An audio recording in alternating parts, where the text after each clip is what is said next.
अस्सलामुअलैकुम वरहमतुल्लाहि वबरकातुहू। ताहिरा जंजुआई हियर। आज हम लोगों ने चैप्टर 25 का लास्ट टॉपिक जो है वो डिस्कस करना है और ये हमारा लास्ट लेक्चर है जिसमें हमने कुछ सब टॉपिक्स को भी डिस्कस करना है। हमारा पहला टॉपिक है एनर्जी फ़्लो इन फूड चेन। फूड चेन के दौरान कैसे एनर्जी ट्रांसफ़र होती है एक ऑर्गेनिज़म से दूसरे ऑर्गेनिज़म में। लास्ट लेक्चर में हम लोगों ने डिस्कस किया था फूड चेन क्या होता है। फूड चेन एक ऐसा प्रोसेस होता है जिसमें कुछ ऑर्गेनिज़म्स आपस में इंटरकनेक्टेड होते हैं और वो एक दूसरे की खुराक का हिस्सा बन रहे होते हैं, एनर्जी ट्रांसफ़र कर रहे होते हैं, उसे कहते हैं फूड चेन। अब यहाँ पे हम लोगों ने देखना है कि इन्वायरमेंट में रहते हुए, इकोसिस्टम में रहते हुए एनर्जी का और ऑर्गेनिज़म्स का या एनर्जी का फूड चेन के साथ क्या रिलेशनशिप है वो हम लोगों ने डिस्कस करना है। जब भी हम एनर्जी फ़्लो की बात करते हैं ना, तो हम कहते हैं कि बेसिक सोर्स ऑफ एनर्जी जो है ना, ये जो नेचुरल सोर्स भी है हमारे लिए वो है सन। मेजॉरिटी हमारी परसेंटेज की जो है ना वो सन से एनर्जी लेती है। Energy flows from sun to various trophic levels. Trophic levels हमारे पास वो सब लेवल्स होते हैं जिनमें डिफरेंट ऑर्गेनिजम्स प्रेजेंट होते हैं जो फर्दर काम कर रहे होते हैं और एनर्जी को ट्रैप कर रहे होते हैं और फिर अपनी फूड प्रिपेयर कर रहे होते हैं। The ultimate source of almost all energies and in ecosystem is sun. Major source जो है वो सन है हमारे पास। All the plants containing chlorophyll and a few bacteria absorb solar energy. कौन कौन से प्लांट्स या ऑर्गेनिज़म सोलर एनर्जी को यानी सूरज की तरफ से आती हुई रोशनी को या टेम्परेचर को या फिर हम कहते हैं एनर्जी को एब्जॉर्ब करते हैं। उनमें हमारे पास वो प्लांट्स आते हैं जिनके पास क्लोरोफिल होता है यानी ग्रीन फोटोसिंथेटिक प्लांट्स, और कुछ बैक्टीरिया आ जाते हैं fix in the form of chemical energy. फिर उसको केमिकल एनर्जी में ट्रांसफ़र करते हैं ग्लूकोज के मॉलिक्यूल्स की फॉर्म में और फिर फोटोसिंथेसिस के प्रोसेस को कंटिन्यू करते हैं। इसी वजह से प्रोड्यूसर्स जो है ना उनको पहले ट्रॉफिक लेवल में रखा गया है क्योंकि प्रोड्यूसर्स यानी ग्रीन प्लांट्स पौधे जो हैं वो सूरज से डायरेक्टली सूरज की रोशनी को एब्जॉर्ब करते हैं, एक उससे एनर्जी लेते हैं और फिर ग्लूकोज को प्रोड्यूस करके फोटोसिंथेसिस के प्रोसेस को कंप्लीट करते हुए अपनी खुराक तैयार करते हैं। और इन प्रोड्यूसर्स के ऊपर फिर दूसरे ऑर्गेनिजम्स कंज्यूमर्स वगैरह जो है ना वो डिपेंड कर रहे होते हैं। Energy trapped in the form of food by producer is passed to herbivores. जो फूड या जो एनर्जी प्रोड्यूसर्स या ग्रीन प्लांट्स एब्जॉर्ब करते हैं ना, फिर उन ग्रीन प्लांट्स को जब दूसरे ऑर्गेनिजम्स खाते हैं यानी हर्बीवोर्स खाते हैं। हर्बीवोर्स वो ऑर्गेनिजम्स होते हैं जो पौधों के ऊपर फीड करते हैं, प्लांट्स के ऊपर, ट्रीज़ के ऊपर, ग्रास वगैरह के ऊपर जो फीड करते हैं ना उनको हर्बीवोर्स कहा जाता है। और हर्बीवोर्स को सेकंड ट्रॉफिक लेवल में रखा गया है। और हर्बीवोर्स के बाद आते हैं कार्निवोर्स। कार्निवोर्स वो ऑर्गेनिजम्स होते हैं जो गोश्त के ऊपर फीड कर रहे होते हैं। From the final level carnivores the energy is lost to the environment. जो लास्ट स्टेज होता है ना वो कार्निवोर्स का होता है यानी उनके पास एनर्जी नहीं आना होता है। और जब कार्निवोर्स एनर्जी ले लेते हैं ना उसके बाद एनर्जी जब एनवायरनमेंट का पार्ट बन जाती है यानी इन्वायरमेंट में चली जाती है। अब एनर्जी पायरामिड की बात करते हैं कि कैसे एनर्जी ट्रांसफ़र हो रही है। सबसे पहले सूरज की रोशनी आ रही है। सूरज अपनी 100% रोशनी और एनर्जी टेम्परेचर वगैरह जो है ना वो दे रहा है प्रोड्यूसर्स को। तो प्रोड्यूसर्स में हमारे पास आते हैं प्लांट्स। प्लांट्स को प्राइमरी प्रोड्यूसर्स भी कहा जाता है। उसके बाद एनर्जी 10% जो है ना 100% प्लांट्स के पास आई, उसमें से कुछ एनर्जी लॉस्ट हुई। उसके बाद 10% एनर्जी जो है ना वो प्राइमरी कंज्यूमर्स के पास आई यानी ग्रास ऑपर के पास। ग्रास ऑपर जब वो पौधों के ऊपर फीड करता है। उसके बाद फिर एनर्जी लॉस्ट हुई इन्वायरमेंट में और उसके बाद 1% एनर्जी जो है वो सेकेंडरी कंज्यूमर के पास आई, फ्रॉग के पास आई क्योंकि फ्रॉग जब वो ग्रास ऑपर को खाता है। उसके बाद फिर एनर्जी लॉस्ट हुई इन्वायरमेंट में एज हीट और उसके बाद एनर्जी ट्रांसफ़र हुई आगे स्नेक के पास यानी टर्शरी कंज्यूमर्स के पास। और टर्शरी कंज्यूमर्स के पास जब एनर्जी आई ना उसके बाद जितनी इन्वायरमेंट में लॉस्ट होनी थी वो और उसके बाद डिकम्पोजर्स के पास चली गई यानी सांप की जब डेथ होगी तो वो सॉइल का पार्ट बनेगा और फिर माइक्रो ऑर्गेनिजम्स की उसके ऊपर एक्टिविटी स्टार्ट हो जाएगी, डिकम्पोजिशन स्टार्ट हो जाएगी। तो उसके बाद बैक्टीरिया और फंजाई जो है ना वो डिकम्पोजर्स के तौर पे काम कर रहे होते हैं। अब बैक्टीरिया फंजाई किस चीज़ की किस ऑर्गेनिज्म की डिकम्पोजिंग करेंगे, वो स्नेक की भी करेंगे, फ्रॉग की भी, ग्रास हॉपर की भी। तो इस तरह न्यूट्रिएंट्स जो होते हैं ना वो रिसाइकल हो रहे होते हैं यानी ऑर्गेनिज्म से न्यूट्रिएंट्स दोबारा सॉइल का पार्ट बन रहे होते हैं। इसको हम कहते हैं एनर्जी पायरामिड जिसमें एनर्जी ट्रांसफ़र हो रही होती है। Use and flow of energy. About 1% of total energy from sun is trapped by producers in ecosystem. 1% जो है ना वो प्रोड्यूसर्स ट्रैप करते हैं। उसके बाद 99% जो होती है ना वो बुखारात बन जाती है ताकि वो ज़मीन को के टेम्परेचर को गर्म कर सके, हीट अप कर सके और फिर आउटर स्पेस में वो रिलीज़ हो जाती है। एनर्जी ट्रांसफ़र होती है एक ट्रॉफिक लेवल से दूसरे ट्रॉफिक लेवल में यानी प्रोड्यूसर से प्राइमरी कंज्यूमर्स के पास। और तकरीबन 80 to 90% ओरिजिनल एनर्जी जो होती है ना वो लॉस्ट हो जाती है इस प्रोसेस के दौरान as a by product of respiration के प्रोसेस के दौरान 80 से 90% एनर्जी जो है वो लॉस्ट हो जाती है। Continuous flow of energy from sun compensate the ecosystem.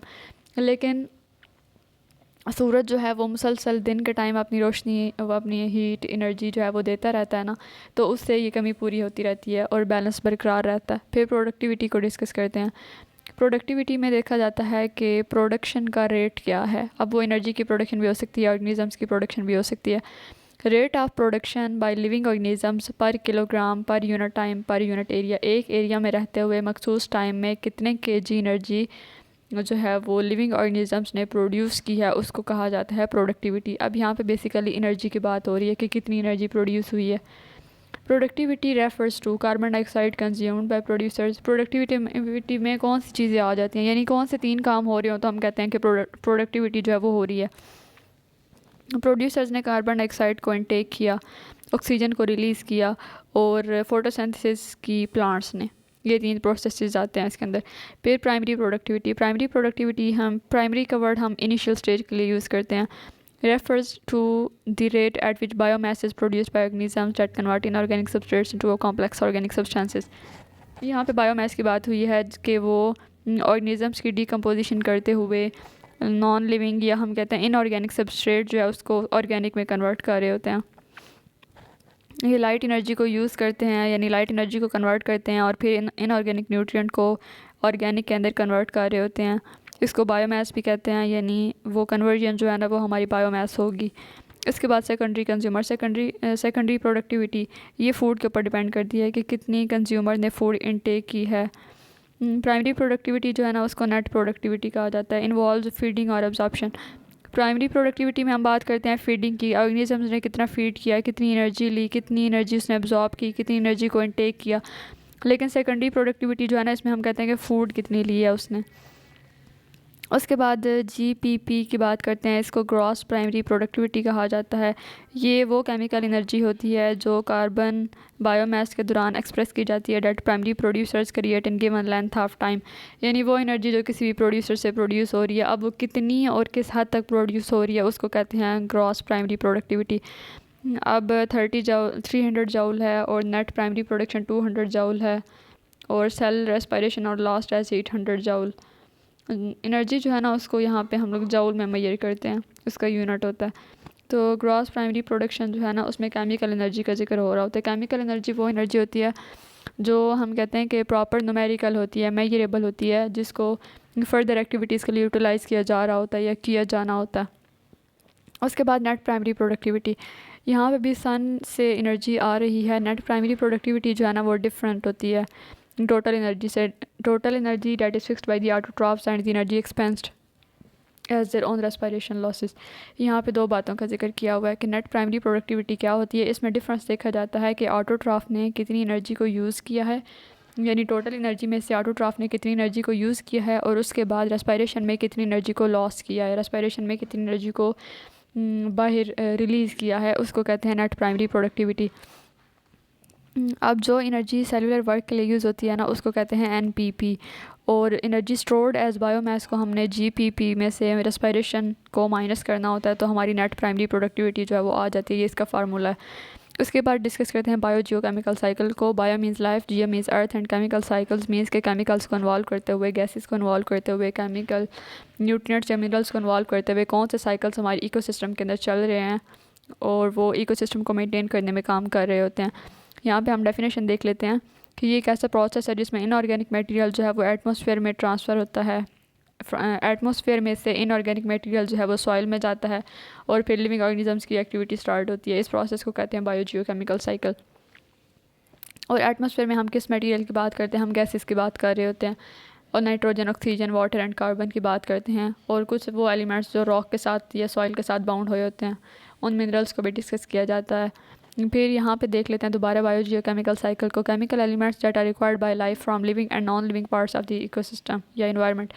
Bio geochemical cycle में वो एलिमेंट्स रिक्वायर्ड होते हैं जो किसी भी स्पीशी की सर्वाइवल के लिए बहुत ज़्यादा ज़रूरी होते हैं, लेकिन वो स्पीशी या वो ऑर्गेनिज्म खुद से वो प्रिपेयर नहीं कर सकता, लेकिन उसका इकोसिस्टम जो है वो प्रिपेयर करके दे रहा होता है, उसको बायो जियोकेमिकल साइकिल कहते हैं। इसमें गैस साइकिल भी इन्वॉल्व होता है और सेडिमेंट्री साइकिल जो है मोस्टली रॉक्स के लिए यूज़ होता है, या रॉकी बॉडीज़ की जब बात कर रहे हो ना कि उनकी ब्रेक डाउन हो रही है तब।